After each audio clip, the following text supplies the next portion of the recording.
नमस्कार आप सभी को। आज हम बात कर रहे हैं दुष्यंत कुमार द्वारा रचित कहानी कलयुग की। मैं आप सभी के सामने इसका वाचन करती हूँ। किसी गांव में एक गरीब ब्राह्मण रहता था। जब वह मरने लगा तो उसने अपनी पत्नी को पास बुलाकर उसे 500 रुपये दिए और कहा, देख, यह रुपये मैंने बड़े परिश्रम से कमाए हैं। तू इन रुपयों से विवेक को पढ़ा लिखा कर योग्य बनाना।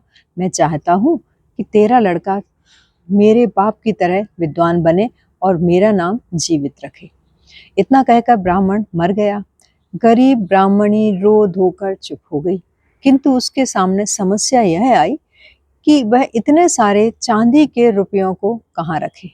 आखिर एक दिन वह रुपया लेकर गांव के साहूकार के पास गई और बोली, साहूकार जी, ये रुपया आप अपने पास रख लीजिए। जब विवेक बड़ा होकर बाहर पढ़ने के लिए जाएगा तब ले लूंगी। साहूकार बहुत चतुर व्यक्ति था। उसने ब्राह्मणी से रुपए लेकर व्यापार में लगा दिए। उन रुपयों की मदद से उसका व्यापार चमक उठा। उधर ब्राह्मणी यजमानों की कृपा से अपना और बच्चे का भरण पोषण करती रही। इस तरह समय बीतता गया। कुछ वर्षों बाद विवेक ने गांव की पढ़ाई समाप्त कर ली। उसके अध्यापकों ने कहा, विवेक होनहार विद्यार्थी है, इसे आगे पढ़ाया जाना चाहिए। तब ब्राह्मणी को अपने पति की अंतिम इच्छा तथा साहूकार को दिए हुए उन रुपयों की याद आई। सुबह होते ही वह साहूकार के पास गई और अपने रुपए मांगे।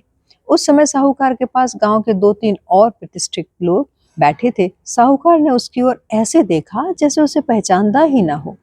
फिर उसने जोर से ठहाका लगाकर कहा, तुझे खाने को तो मिलता नहीं, फिर तेरे पास मुझे देने के लिए 500 रुपए कहाँ से आए?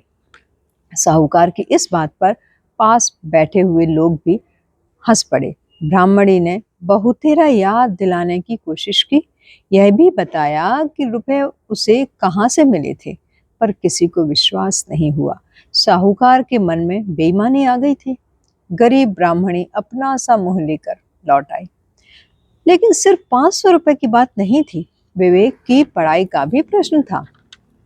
फिर वह बीमार भी चल रहा था, इसलिए ब्राह्मणी ने गांव के लोगों की पंचायत बुलाई और उनके सामने सारा मामला रखा। पंचों ने पूछा, तुमने रुपए किसी के सामने दिए थे? ब्राह्मणी ने गर्दन हिलाई। पंचों ने फिर पूछा, तुम्हारे पास कोई प्रमाण है कि तुमने साहूकार को रुपए दिए थे? ब्राह्मणी ने फिर गर्दन हिलाई, मगर साथ ही उसने यह भी कहा, साहूकार को गंगाजली उठवाकर पूछ लिया जाए कि मैंने इसे रुपए दिए थे या नहीं। अब पंचों ने साहूकार की तरफ देखा। साहूकार गंगाजली उठाने से बचता था, अतः उसने फौरन कहा, मैं शपथ क्यों खाऊं? आरोप ब्राह्मणी ने लगाया है, इसलिए वह अपने पुत्र की शपथ उठाकर कहे कि उसने मुझे रुपए दिए हैं। पंचों को साहूकार की बात उचित लगी। उन्होंने ब्राह्मणी से कहा कि वह अपने पुत्र की शपथ लेकर अपने आरोप की पुष्टि करे। साहूकार समझता था ब्राह्मणी अपने इकलौते पुत्र की शपथ नहीं खाएगी, मगर ब्राह्मणी अपने स्वर्गीय पति को दिए हुए वचन से बंधी हुई थी। अतः उसने भीड़ की ओर देखा। धूप में एक कोने पर विवेक खड़ा था। उसने इशारे से उसे चबूतरे के पास बुलाया और उसके सर पर हाथ रखकर बोली, मैं अपने इकलौते पुत्र की कसम खाती हूँ कि मैंने साहूकार को 500 रुपए की एक भरी सी थैली रखने के लिए दी थी। वे 500 रुपए मेरे स्वर्गीय पति ने मरते समय मुझे दिए थे। ब्राह्मणी की बात सुनकर सभा में सन्नाटा छा गया। सबकी नजरें साहूकार की ओर उठ गई, मगर इसी बीच विवेक मूर्छित होकर चबूतरे पर गिर पड़ा। साहूकार तत्काल अपनी जगह से उठ खड़ा हुआ। हाथ जोड़कर उसने सूर्य को प्रणाम किया और बोला, संसार में कहीं न्याय हो ना हो, पर ऊपर वाले के यहाँ न्याय है। देखो, इस ब्राह्मणी ने अपने पुत्र की झूठी कसम खाई थी, अतः इसका लड़का देवी क्रोध से मूर्छित हो गया। फिर भी यदि पंचों का आदेश हो तो मैं 500 रुपए भरने को तैयार हूँ। पंचों ने एक नजर मूर्छित विवेक पर डाली, फिर आपस में सलाह मशवरा किया और बोले, हम लोग सर्वसम्मति से साहूकार को ब्राह्मणी के आरोप से मुक्त करते हैं। ब्राह्मणी झूठी है, उसे उसके झूठ की सजा स्वयं भगवान ने दे दी है। इतना कहकर पंचायत उठ गई। ब्राह्मणी रोती कलपती और अपमान की ज्वाला में जलती हुई वहीं बैठी रही। विवेक का बुखार तेज होता गया, पर कोई भी उसकी मदद को नहीं आया। जब रात हो गई, विवेक की मूर्छा नहीं टूटी तब उसे और भी चिंता हुई। ब्राह्मणी ने सुबह से कुछ नहीं खाया था, इसलिए उसे भी चक्कर आने लगे। इसी अवस्था में उसने एक विचित्र सा स्वप्न देखा। हीरों जवाहरातों का मुकुट पहने एक व्यक्ति उसके सामने पंचों के आसन पर आ खड़ा हुआ और बोला, मैं सतयुग हूँ।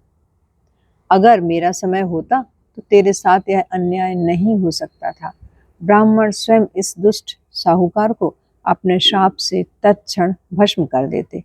सतयुग के जाते ही त्रेता उस आसन पर खड़ा हुआ, बोला, देखो ब्राह्मणी, यह कलयुग का समय है। मेरे शासन काल में कभी ऐसा अन्याय नहीं हुआ। इतना कहकर त्रेता उस चबूतरे से अंतर्ध्यान हो गया और मोर मुकुट धारण किए हुए एक बहुत ही प्रियदर्शी व्यक्ति आसन पर आ खड़ा हुआ। वह धीमे किंतु मृदु स्वर में बोला, मैं द्वापर हूँ। मेरे ही काल में भगवान कृष्ण ने जन्म लिया। मुझे ही सत्ता से हटाकर कलयुग आया था। तुम उसी का अभिशाप भोग रही हो। दुख है कि मैं तुम्हें चाहते हुए भी तुम्हारी मदद नहीं कर सकता। द्वापर की बात खत्म होते ही ब्राह्मणी के सामने फिर अंधेरा छा गया। जब बहुत देर तक कोई प्रकट नहीं हुआ तो ब्राह्मणी ने सोचा कि अब कलयुग को आना चाहिए और वह कलयुग की प्रतीक्षा करने लगी। सहसा एक हल्के से विस्फोट में असुंदर आकृति के साथ भद्दी हंसी हंसता हुआ कलयुग प्रकट हुआ।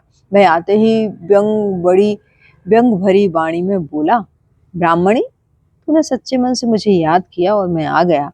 मैं तेरी भक्ति से बहुत प्रसन्न हूँ। बोल, तुझे क्या दुख है? ब्राह्मणी ने कहा, महाराज, वह साहूकार मेरे 500 रुपये दबा गया है। मांगने पर भी मुझे झूठा ठहराता है और आज पंचायत में उसकी बात पूरी सुने बिना ही कलयुग जोर से हंसा और बोला, यह मेरा युग है, सत्य का नहीं। तू सत्य को छोड़कर मेरी शरण में आ। मुझे तेरी पूरी कथा मालूम है। अब तू ऐसा कर कि कल फिर पंचायत इकट्ठी होगी। लोगों से कहे कि कल मेरे मुंह से गलत वचन निकले। मैंने रुपए स्वयं नहीं गिने थे। आज कागज देखा तो पता चला कि 500 नहीं बल्कि 5000 रुपये मैंने साहूकार को दिए थे। मेरा लड़का इसलिए मूर्छित हो गया कि कल मैंने झूठ बोला था। इतना कहकर एक ठहाका लगाता हुआ कलयुग रात के अंधेरे में गायब हो गया। जब ब्राह्मणी की आंख खुली तो उसे उसकी समझ में नहीं आ रहा था यह सब सपना था या सच। पर उसने सोचा, चाहे जो भी हो, मैं सुबह को पंचायत जरूर बुलाऊंगी। सुबह होते ही गांव भर में यह खबर फैल गई कि ब्राह्मणी ने आज फिर पंचायत बुलाई है। लोग कहने लगे उसके पास कोई सबूत जरूर होगा, लेकिन कुछ लोग साहूकार का पक्ष लेने लगे। इस उत्सुकता में सारा गांव पंचायत का फैसला जानने के लिए पंचायती चबूतरे पर इकट्ठा हो गया। जब पंचों ने अपने आसन ग्रहण किए तो ब्राह्मणी ने हाथ जोड़कर फरियाद की, पंचों, मैं एक गरीब और सीधी सादी ब्राह्मणी हूँ। मेरा एक ही लड़का है। कल मैंने झूठ बोला था, इसलिए मेरा लड़का मूर्छित होकर गिर गया। रात वह कागज मेरे हाथ लगा जिससे मुझे याद आया कि मैंने साहूकार को 500 नहीं बल्कि 5000 रुपये दिए थे। इसलिए आज फिर मैंने आप लोगों को कष्ट दिया। मैं आप सबके सामने सच बोलकर अपने पाप का प्रायश्चित करना चाहती हूँ। इतना कहकर गरीब ब्राह्मणी ने एक कागज जिस पर पेंसिल से 5 लकीरें खिंची थी पंचों की तरफ बढ़ा दिया। ब्राह्मणी के इस पैंतरे से साहूकार घबरा गया। पंचों के कहे बिना ही खड़ा होते हुए बोला, यह एकदम झूठ है। ब्राह्मणी तिल का ताड़ बना रही है। यदि ब्राह्मणी सच्ची है तो अपने पुत्र के सिर पर हाथ रखकर शपथ उठाए कि उसने मुझे 5000 रुपये दिए थे। पंचों को साहूकार की बौखलाहट पर बड़ा आश्चर्य हुआ। बल्कि किसी ने तो दबी जबान में यह भी कहा कि साहूकार तिल की बात सच में है या ताड़ की गलत, अर्थात 500 रुपये की बात उसने स्वीकार कर ली है। किंतु ब्राह्मणी अपनी 5000 की बात पर अड़ी रही। जब पंचों ने उससे शपथ लेने को कहा तो वह अविचलित भाव से मूर्छित पड़े अपने पुत्र विवेक के पास गई। अगाध ममता और स्नेह से उसने विवेक के माथे पर हाथ फेरते हुए कहा, मैं सौगंध खाकर कहती हूँ कि मैंने साहूकार को 5000 रुपये रखने के लिए दिए थे। ब्राह्मणी की शपथ पर सैकड़ों निगाहें साहूकार की ओर उठ गईं, मगर स्वयं साहूकार की निगाह विवेक पर लगी हुई थी, जो आंखें मलता हुआ खड़ा होने की कोशिश कर रहा था। जो ही लोगों ने विवेक को मूर्छा से उठते हुए देखा, उनमें हर्ष और उत्तेजना की लहर लौट आई। पंचों ने अपने फैसले में कहा, साहूकार झूठा और बेईमान है। उसे ब्राह्मणी के 5000 रुपये आज शाम तक लौटा देने चाहिए। ब्राह्मणी ने मन ही मन कलयुग को धन्यवाद दिया। फिर पंचों को झुककर प्रणाम किया और विवेक का हाथ पकड़कर अपने घर चली आई। तो मित्रों, ये थी दुष्यंत कुमार द्वारा रचित एक और कहानी, कलयुग।